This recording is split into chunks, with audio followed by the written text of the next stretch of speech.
Welcome to Haunting Narratives. Get ready to immerse yourself in a spine-chilling journey filled with gripping horror stories that will leave you on the edge of your seat. From bone-chilling encounters to supernatural phenomena, this video is a must-watch for all fans of terrifying tales. Prepare to be captivated by a medley of haunting narratives brought to life by our talented team of storytellers. Our aim is to fuel your imagination and elicit a wave of emotions, including fear, intrigue, and suspense. As you delve into these gripping horror stories, be prepared for unexpected twists and turns that will keep you hooked until the very end. Each tale has been carefully crafted to instill a sense of dread and anticipation, transporting you to a world where nightmares become a reality. Whether you're a horror enthusiast or simply looking to experience an adrenaline rush, join us as we unravel the darkest corners of the human psyche and explore the depths of fear. Subscribe now to our channel for regular uploads of bone-chilling content and never miss a terrifying story. Don't forget to hit the notification bell to stay updated with our latest releases. Get ready to embark on a journey where the unimaginable creeps into reality. Stay tuned, as there's plenty more eerie tales to come in future videos. Buckle up and immerse yourself in the world of chill. The Angel Maker is a supernatural horror novella. Welcome to sleepy little Widow's Bay Island, where nothing interesting ever happens, usually. In the midst of a violent storm which has cut off the island from the mainland, a young woman is found wandering in a near catatonic state with someone else's blood on her. She has witnessed something horrific for sure, but the reality is far worse. Excerpt.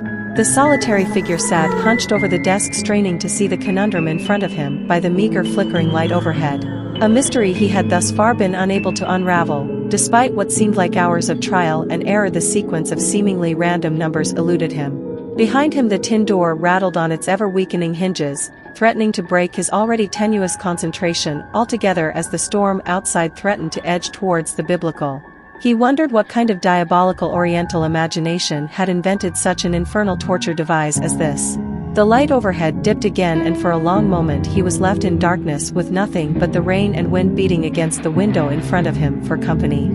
He looked out through the rattling glass, but the outside was as dark as within. "Come on," he whispered, and willed the light to come back on. The thought of spending the night here in darkness wasn't a welcome one. But he knew if today was anything to go by, the day tomorrow wouldn't be much brighter. The light came back on and he breathed a sigh of relief, and after taking a sip of coffee from the cup on his desk, he returned to the paper, but it just seemed to make less sense than ever. Then, as if out of nowhere, the numbers seemed to fall into place. He spoke out loud as he scribbled the sequence onto the paper. Of course, it had been right there all along. Right, let's see, 1, 2, 3, 4, 5. Shit, got no 6. His heart dropped as the puzzle threatened to outwit him once again. Got no 6 on this line yet. He traced his pen along the squares on the paper. 10? Hang on, how the hell did I get a 10 in there? Oh, no, hang on, that's crossed out, should be 6, that's it. 1, 2, 3, 4, 5, 6, 7, 8, 9. Sorted. Finished. Easy. Victory. The speaker of the powerful radio transmitter next to him sparked into life. Okay, smarty pants. Now you have to fill in all the other lines, making sure they all have 1 to 9 in them. Oh, and each of those little boxes have to have 1 to 9 in them as well. Then you have to make sure each row and each column all have 1 to 9 in them too. Easy? The puzzle hater's heart dropped. That's impossible. Thankfully, this battle of man against mathematical puzzle wasn't life and death to Pete Mulgrave. It was just another way to while away the seemingly endless hours of his shift here at the lovely titled Widow's Bay Island Volunteer Lifeboat Station. Which was a good job, because it had well and truly kicked his round R-square. He threw his pencil down in disgust. Mooney's distorted voice came through the radio's external speaker again. Not impossible, just bloody hard, mate. Pete threw the speaker a look of disdain. He had the distinct feeling his colleague on the mainland was winding him up. He looked at the puzzle. Just what the hell did Sudoku mean anyway? Probably mental torture in Japanese. Have you finished yours? Yep, ages ago. Bollards, fax it through. No, then you'll see the answers. Besides, the faxes are down, remember? Mooney reminded him. Oh, yeah, how could he forget? He had been cooped up in this shack all day due to the storm.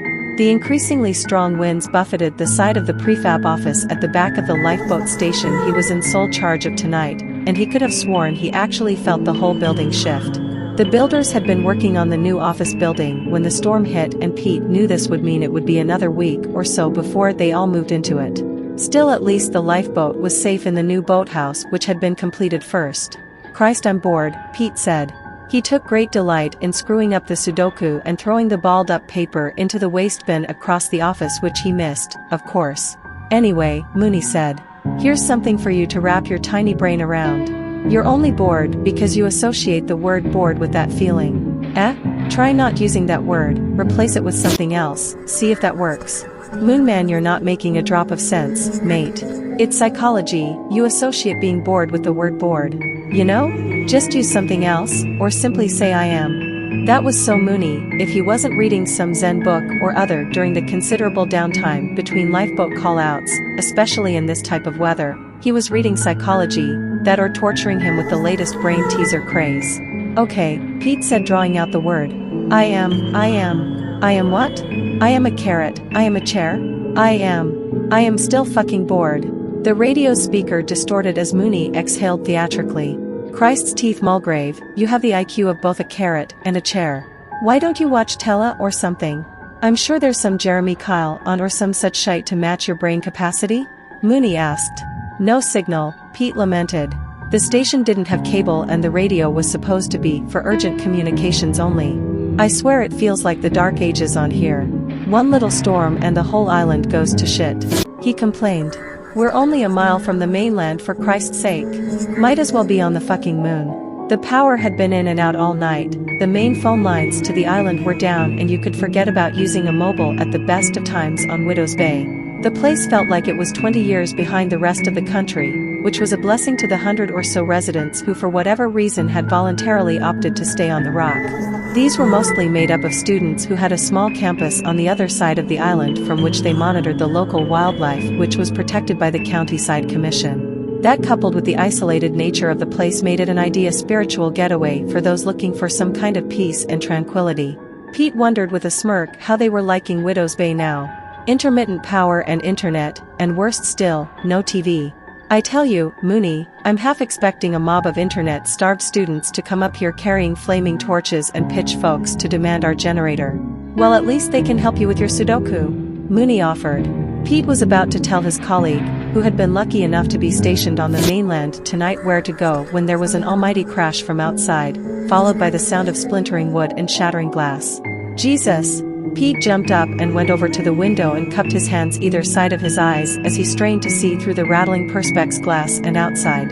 As he watched, the roof of the old storage building which sat adjacent to his prefab office was torn off and flew off into the darkness. The scene put him in mind of the Wizard of Oz, and he wondered grimly if he was next. "Fuck me," he gasped. Pete did a quick recap of the last couple of days' preparations. Yes, as far as he remembered, they had cleared the old storage building a couple of days ago, and the old place was due to be torn down anyway soon enough, so no harm no foul. What's happened? "Pete, you alright, mate?" Mooney asked. Pete came away from the window.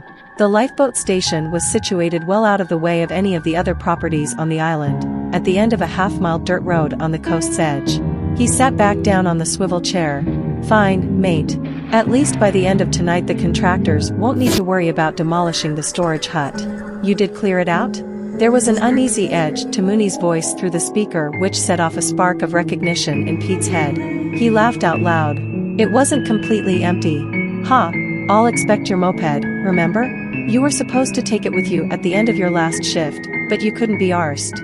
"Oh, bollocks. Pete, get out there and bring it inside, would you? Are you shitting me? It's biblical out there I'd get blown away or decapitated by some of the crap flying around." "Shit," Mooney lamented, but then added with better humor. "Ah well, it could do with a wash I guess." "Still as bad where you are?" Pete asked. "Yeah, but hey, don't knock it. At least no dickhead is going to go swimming or sailing in this weather. We can just kick back." This was true, Pete thought, and as long as the storm blew itself out in the 2 days before the weekend, he was happy enough. "TV or no TV? Have they said how long it's going to last?" Pete asked. He knew Mooney had access to all the relevant info on the mainland office in Scarborough. "1 day, 2 tops," he replied. "Good," Pete said. But if it hadn't cleared by the time his shift was over, storm or no storm, he was going back to the mainland, even if he had to swim back. He sat back in his chair for a moment. He knew he would have to sign off with Mooney. The radio was supposed to be for emergencies only. Still, he couldn't help adding, "God, I'm bored."